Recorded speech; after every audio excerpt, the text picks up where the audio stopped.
Amin. Ya, silakan boleh duduk.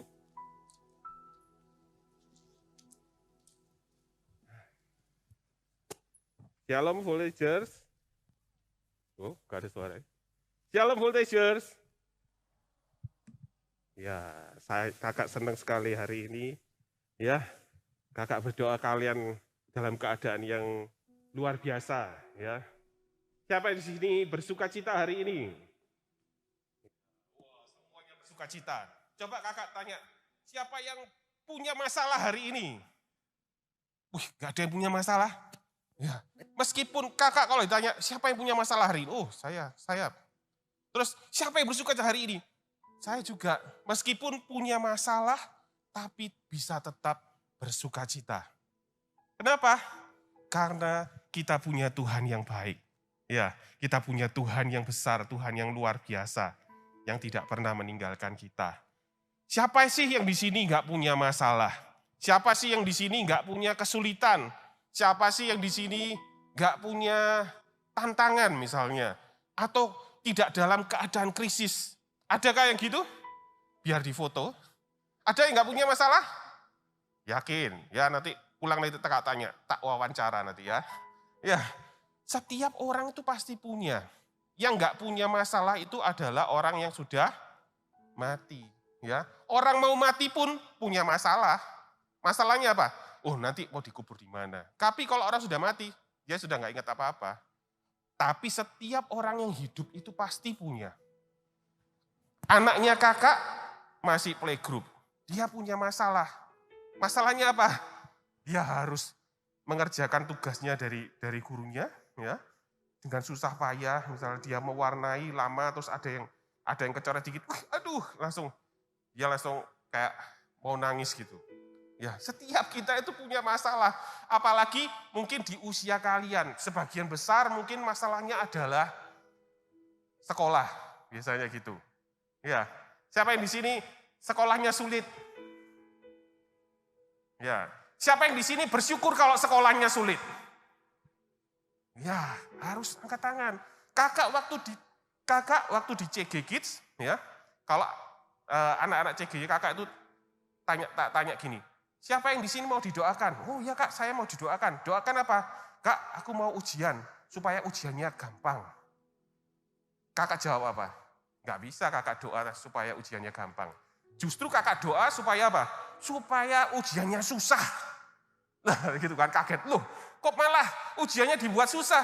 Iya, kalau kalian sekolahnya gampang, ujiannya gampang, buat apa sekolah? Buat apa kalian bayar mahal-mahal? Justru waktu ada kesulitan, ya kalian ujiannya susah, itu membuat kalian itu naik tingkat lebih tinggi. Ya, kalau kalian sekarang kan usia voltage, kelas 4 ke atas gitu. Coba kalian ingat dulu, di zaman-zaman kalian mungkin masih playgroup atau TK. Kalian waktu belajar misalnya 1 tambah 1, itu bisa stres. Ya kan? Bisa dimarahin mama, mungkin dicubit sama emaknya. Ayo kamu itu 1 tambah 1 aja gak ngerti. Tapi begitu kamu sekarang kelas 4, kelas 5, kelas 6, ditanyai 1 tambah 1, kalian langsung buang muka, gak level. Gitu kan? Ya, kenapa seperti itu? Kalian sudah naik tingkat. Nah, ya. Masalah kalian itu sebenarnya gak harus jadi masalah yang besar. Bagi beberapa orang mungkin pelajaran matematika, oh itu sangat bermasalah, aduh susahnya bukan main. Tapi bagi orang lain, wah ini gampang, enteng, gitu kan. Jadi bagi beberapa orang masalah itu, bagi saya masalah, bagi lo belum tentu masalah, ya kan. Bagi temanku, kalau misalnya update di Instagram gak ada yang nge-like, itu stres langsung, aduh kok gak ada yang suka sama uploadanku. Bagi orang lain, ngapain gituan diperhatikan? Ya, betul enggak? Nah, setiap kita itu pasti punya, ya cuman kita itu punya apa ya? Punya cara untuk menghadapi masalah kita masing-masing. Dengan cara-cara yang berbeda ya toh. Ya, Coba kita buka 1 Korintus 10 ayat 13. 1 Korintus 10 ayat 13. Ayo yang bawa Alkitab dibuka atau handphonenya dibuka ya. Jangan hanya mengandalkan yang di layar. 1 Korintus 10 ayat 13. Sudah? Kita baca sama-sama. 1, 2, 3. Pencobaan-pencobaan yang kamu alami ialah pencobaan biasa. Yang tidak melebihi kekuatan manusia. Sebab Allah setia dan karena itu ia tidak akan membiarkan kamu dicobai melampaui kekuatanmu. Pada waktu kamu dicobai, ia akan memberikan kepadamu jalan keluar sehingga kamu dapat menanggungnya. Kalau kamu punya masalah hari ini, ya mungkin bukan masalah sekolah, mungkin masalah yang lain. Masalah keluarga, masalah dengan teman, terus masalah apa lagi? Banyak masalah, ya kan? Ya, mungkin kalian punya masalah yang kalian tuh nggak bisa nggak tahu bagaimana kalian itu harus menyelesaikannya. Ya. Terus kalau apa yang harus kalian lakukan? Jangan datang kepada orang-orang yang salah. Kalau kamu punya masalah, kalau kamu datang kepada orang yang salah, masalahmu jadi bermasalah. Ya kan? Masalah yang bermasalah, wah tambah susah gitu kan. Kalau kamu datangnya kepada orang-orang yang sesama punya misalnya kamu, aku punya kemarahan dalam hatiku. Terus aku datang kepada misalnya temanku yang juga punya kemarahan di dalam hatinya. Kita berkumpul marah tambah marah atau malah kari marah jadi gak karuan. Ya, kalau kita tuh mikir gini, wah permasalahanku ini terlalu berat. Gak mungkin ada yang bisa membantu. Kalian harus lihat lagi apa yang dikatakan Tuhan pada kita. Di ayat tadi, pencobaan, apa tadi? Yang kita alami adalah pencobaan biasa. Bilang sama kanan kirinya, pencobaanmu biasa aja. Jangan lebay. Ya, pencobaan kita itu biasa. Kenapa? Tahu kenapa? Kakak tadi waktu di sana, di samping itu. Kakak itu diingetin Tuhan. Waktu dulu kakak pernah bermain lompat tali. Siapa di sini pernah main lompat tali? Oh, berarti masih laku ya main lompat tali pakai karet itu? Ya. Nah, waktu kita main lompat tali, dulu waktu kakak main lompat tali baru pertama kali. Segini, ya.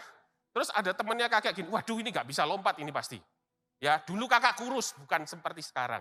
Kurus, tapi belum bisa lompat tinggi. Jadi temannya kakak habis lompat, terus talinya dipegang terus dipegang gini. Nah, itu namanya ngefur, ya kan? Tahu ngefur?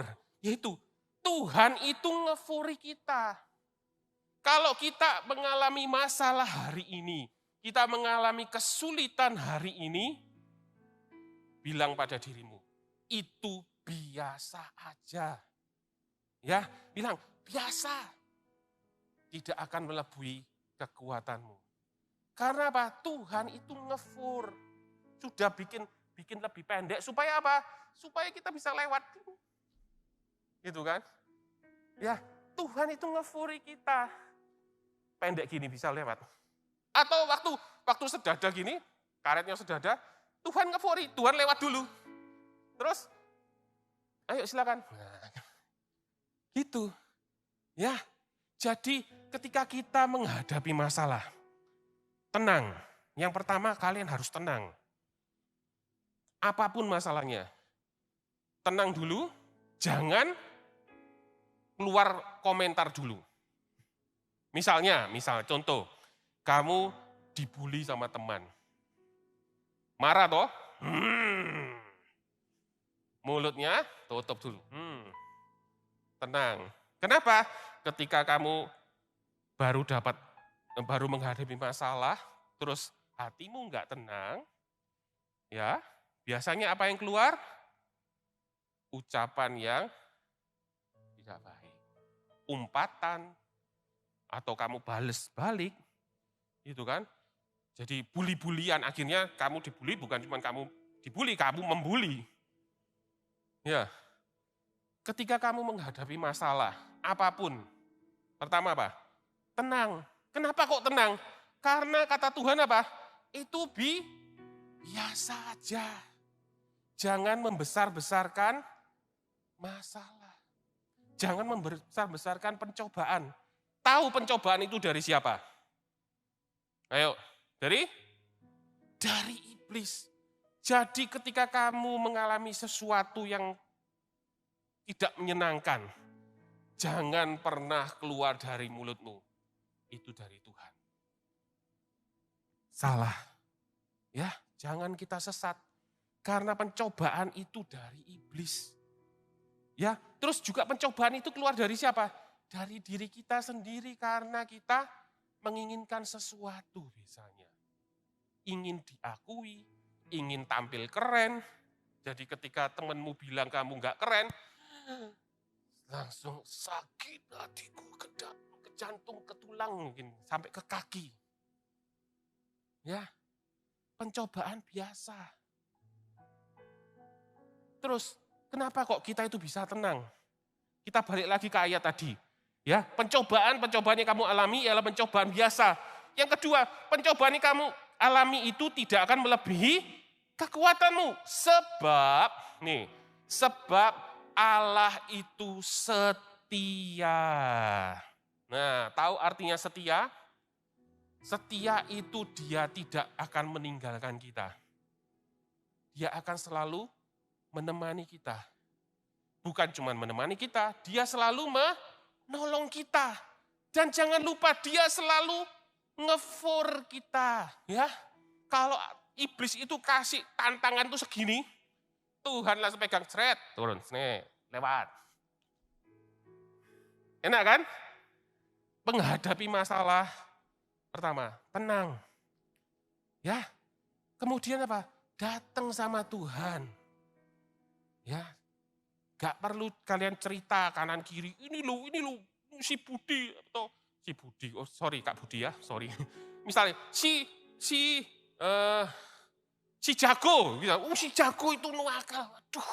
Terus kamu bilang kanan kiri, kamu jangan temenan sama si Jago, si Jago itu waduh gak baik. Gak perlu, datang sama Tuhan. Kalau perlu kamu nangis, ya kan? Kalau kamu punya mungkin di dalam hatimu sakit gitu, aduh aku gak kuat Tuhan dengan perlakuan si Jago. Kalian boleh cerita sama Tuhan. Ya, atau kalau kalian punya masalah gitu kan, mungkin gak cukup, aku perlu juga bantuan. Datang ke orang tua kalian. Kalau orang tua kalian itu takut sama Tuhan, datang sama mereka. Tanya, minta nasihat sama mereka. Kalau enggak, ada lagi yang bisa dimintain tolong. Datang ke kakak-kakak rohani kalian. Kalau kalian sudah ber-CG, ngomong sama CGL-nya. Aku mau cerita, boleh. Aku mau minta saran. Aku mau minta nasihat. Aku minta ditolong. Aku minta didoakan. Datang sama pemimpin-pemimpin rohani kalian. Kakak-kakak rohani. Ya, atau kalian kalau ke voltage gini, kalian bisa mampir ke Kak Esra, Kak Pau, itu ya. Kak Pau, aku butuh didoakan misalnya gitu. Aku butuh konseling, boleh. Ya, datang ke orang yang tepat.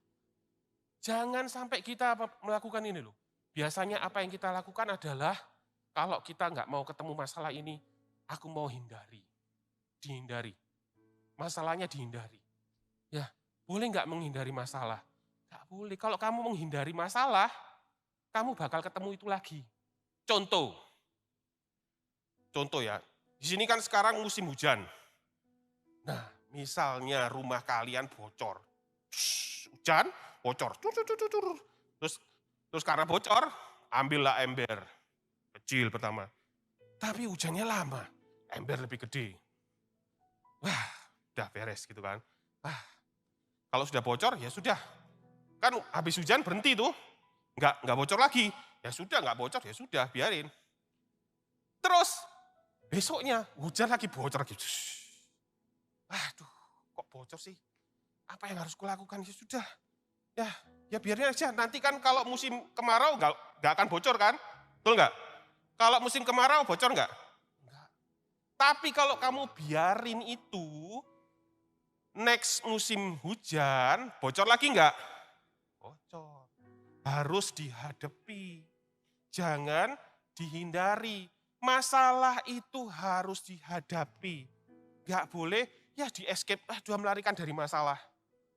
Kalau kamu punya masalah yang besar banget, ya jangan dihindari. Harus apa? Dihadapi. Dihadapi bukan cuma dengan diri kita. Dengan siapa? Tuhan Yesus. Karena kata firman Tuhan di sini, firman Tuhan itu bilang gini, sebab Allah setia dan karena itu Ia tidak akan membiarkan kamu dicobai melampaui kekuatanmu. Tuhan itu selalu menolong kamu. Terus pada waktu kamu dicobai, Ia akan apa? Memberikan kamu jalan keluar. Sesusah-susahnya, sesulit-sulitnya masalah, sesulit-sulitnya kondisimu, sesulit-sulitnya kondisi keluargamu. Apapun masalahnya, Tuhan itu bikin jalan keluar. Kalau iblis itu bisa merancangkan masalah yang sangat berat dalam hidupmu, susahnya bukan main menurut kamu, Tuhan itu selalu ada dan buka jalan. Tuhan selalu menyediakan jalan keluar. Tapi hari ini ada partisipasi dari kita. Ayat berikutnya, bukan ayat berikutnya. Lanjut kakak baca ya. Kan tadi pada waktu kamu dicobai, Ia akan memberikan kepadamu jalan keluar. Sehingga kamu dapat menanggungnya. Maksudnya apa sehingga kamu dapat menanggungnya? Berarti kamu itu bisa lewat di sana. Kamu harus melakukan sesuatu. Kalau masalahmu hari ini adalah sekolahmu atau pelajaran yang susah, kamu harus melakukannya. Tuhan sudah kasih jalan keluar, kamu pasti bisa. Segala perkara dapat kutanggung dalam Dia yang memberikan kekuatan kepadaku. Kamu harus melakukan sesuatu. Tuhan tuh nggak bisa gini, ya sudah, kamu tak kasih jalan keluar, cetik, langsung kamu keluar. Enggak. Tuhan tidak bekerja seperti itu. Kenapa? Karena Tuhan, dengar baik-baik, Tuhan ingin kalian jadi anak-anak yang perkasa. Anak-anak yang tangguh. Ya, kalau kita belum apa-apa, kita minta jalan keluar, ting, instan. Tiba-tiba, ting, sudah keluar. Oh sudah, aku sudah berdoa, semua masalahku hilang. Wah, puji Tuhan. Ya memang puji Tuhan. Tapi begitu kamu ketemu masalah itu lagi, langsung, oh Tuhan, kamu ketemu masalah ini lagi. Tapi ketika kamu itu dikasih jalan keluar, dan kamu menanggungnya, kamu melakukannya, kamu berusaha, kamu menghadapinya, ketemu masalah itu lagi, ujuk. Terus kamu apa? Halah, gak penting. Biasa aja. Kayak contohnya tadi kakak itu loh. Ya, waktu kamu masih kecil, playgroup TK, 1 tambah 1. Waduh pusing ini kalau gak belajar 1 tambah 1. Kalian kelas 4, meskipun kelas 4 tapi 1 tambah 1 gak lulus. Kelas 4 ketemu lagi, bukan 1 tambah 1, tapi 1101 mungkin tambah 1500 dikali 5 juta mungkin seperti itu. Tambah apa? Stres. Karena apa? Gak lulus dengan yang gampang-gampang. Kalian harus jadi anak-anak yang tangguh. Bilang kanan kirinya, ayo jadi tangguh. Jangan mudah menyerah. Pencobaanmu itu biasa aja. Jangan mencoba untuk lari dari masalahmu. Ada orang berusaha lari, tapi kamu akan rugi. Ya, kakak pernah Jadi kakak ini sekarang ya, kakak tuh kalau mikir-mikir, dulu itu kenapa ya, aku itu kok jarang namanya pelajaran fisika. Fisika dan biologi. Ya, karena kakak itu takut, waduh fisika itu kan susah. Katanya orang-orang fisika itu susah. Waktu kakak dulu di SMA ada harus milih. Kamu pilih ini, kamu pilih jurusan ini atau jurusan yang sosial. Kalau jurusan yang ini, kamu harus ketemu yang namanya fisika. Ketemu sama namanya biologi. Kamu akan ketemu yang namanya matematika. Langsung kakak pilih. Enggak, susah. Pilih yang gampang. Salah. Kalau kalian sekolah, pilih yang paling susah justru. Ya, justru kalau kalian sekolahnya itu susah, gak rugi bayar. Karena apa? Kamu tambah pinter. Ya, nah di Alkitab ada cerita tentang 12 orang saudara. Nah, kalian pasti tahu kan? Ya, tentang Yusuf dan saudara-saudaranya. Nah, bapaknya Yusuf namanya Yakub. Dia punya banyak anak. Tapi anaknya yang Yusuf ini bukan anak yang pertama. Dia selalu mengistimewakan Yusuf. Enak nggak dijadi anak emas? Anak diistimewakan? Enak? Oh yo enak ya. Wah bintang 5, pelayanan bintang 5. Ya, mau makan, mamanya datang, Nyo, kamu mau makan apa? Oh ini nasi goreng, oh ya. Oh enak bintang 5. Tapi bagi saudara-saudaranya Yusuf, mereka tidak diistimewakan. Ya, yang jadi nomor 1 Yusuf, apa-apa di Yusuf. Jadi, tahu nggak kalau kalian pernah merasakan hal seperti ini? Ada yang pernah merasakan hal seperti ini? Nah, jangan ikuti apa yang dilakukan oleh 10 saudaranya Yusuf. Nggak termasuk Benyamin, ya kan? 10 saudaranya Yusuf ketika mereka menghadapi kondisi ini, mereka menghadapi masalah ini, mereka cari jalan pintas. Ya, bukannya mereka itu jadi anak yang lebih baik, anak yang lebih cinta orang tua, cinta adiknya, malah mereka itu membesarkan iri hati. Iri hati menjadi benci. Kumpulkan 10, aduh ini adik kita nih, waduh. Iri hati jadi benci, benci jadi rencana menjahati, mau dibunuh Yusuf. Kemudian Ruben bilang, oh jangan dibunuh, kita taruh dulu di dalam sumur. Ruben pergi, Yusuf dijual ke pedagang budak. Jadi itu budak. Apa yang dilakukan oleh Yusuf? Apakah Yusuf marah-marah sama Tuhan? Tuhan ini, masa aku ini sudah dikasih mimpi, aku itu akan jadi pemimpin di antara saudara-saudaraku. Ingat kan mimpinya Yusuf? Aku bahkan orang tuaku, papa mamaku akan sujud menyembah aku, tapi kok aku malah jadi budak. Ya, budak itu kalau zaman dulu itu posisinya itu paling rendah, kayak keset gitu, nempel ke tanah. Jadi gini. Ya, apalagi Yusuf dijual sebagai budak orang asing. Malah apa? Malah diremehkan.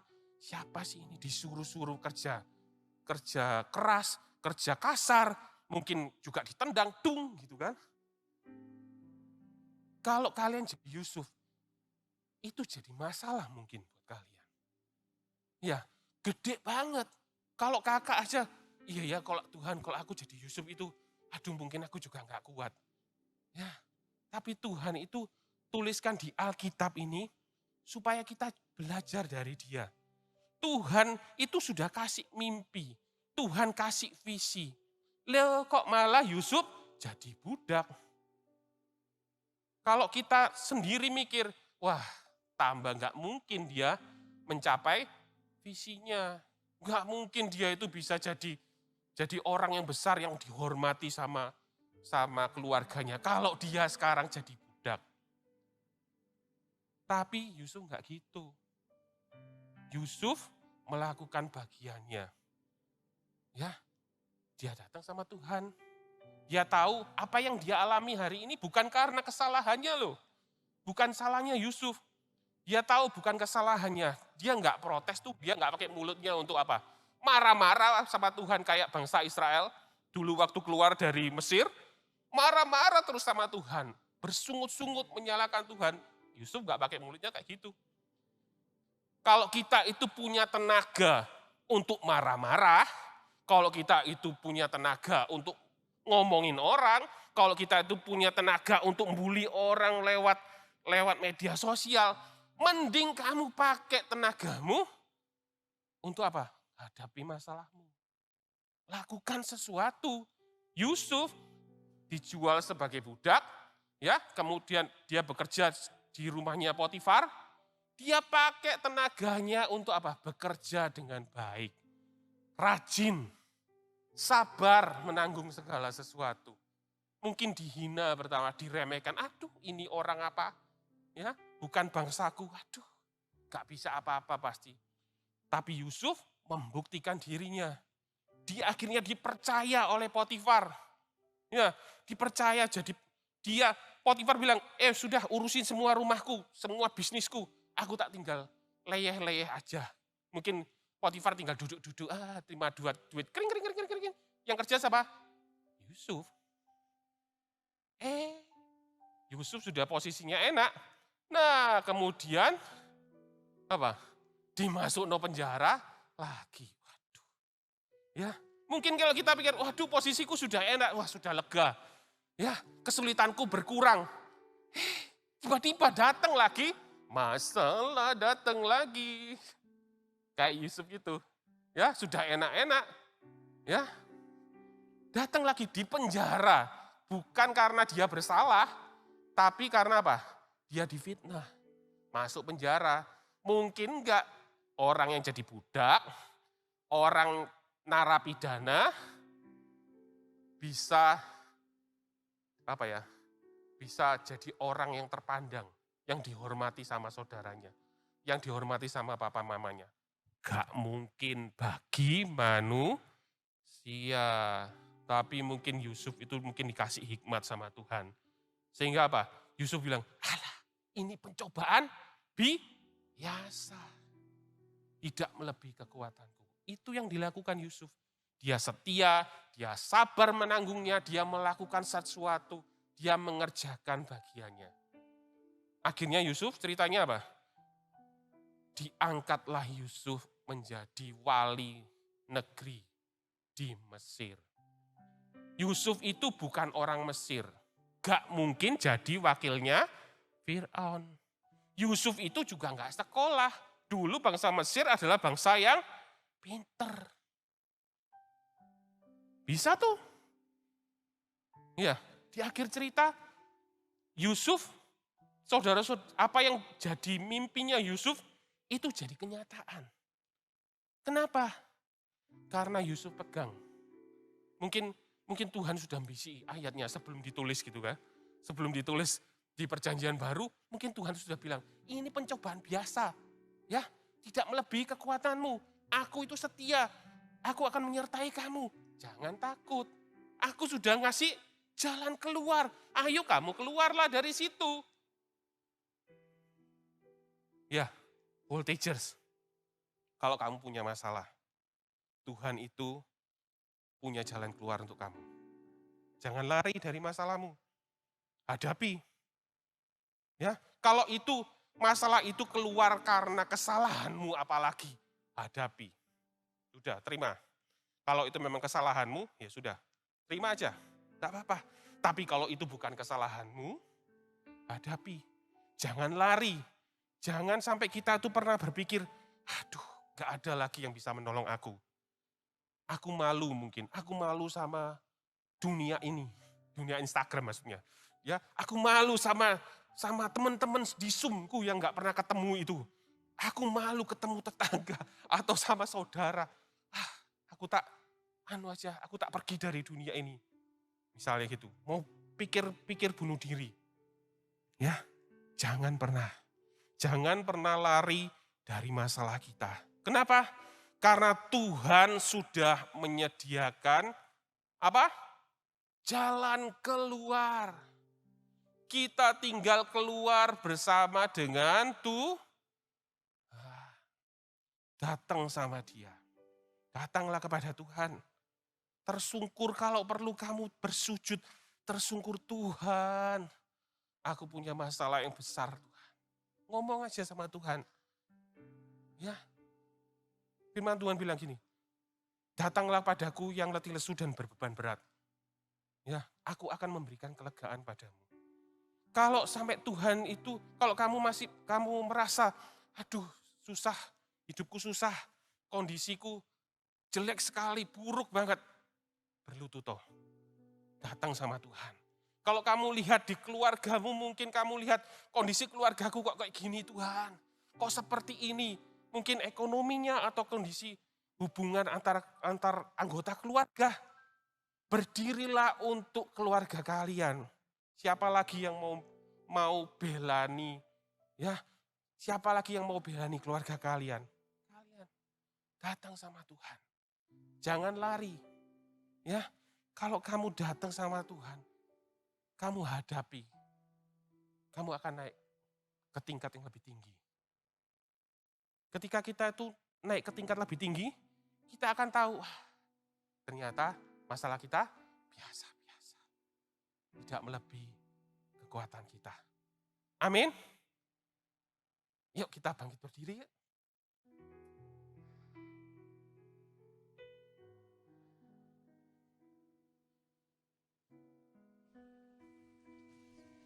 Mulai hari ini, jadilah anak-anak, jadilah voltagers yang tangguh. Ya, kalau ada masalah, hadapi. Bersama Tuhan, aku itu bisa. Nothing is impossible. Tuhan itu selalu setia. Dia menyertai dalam keadaan yang jelek sekalipun. Dia ada.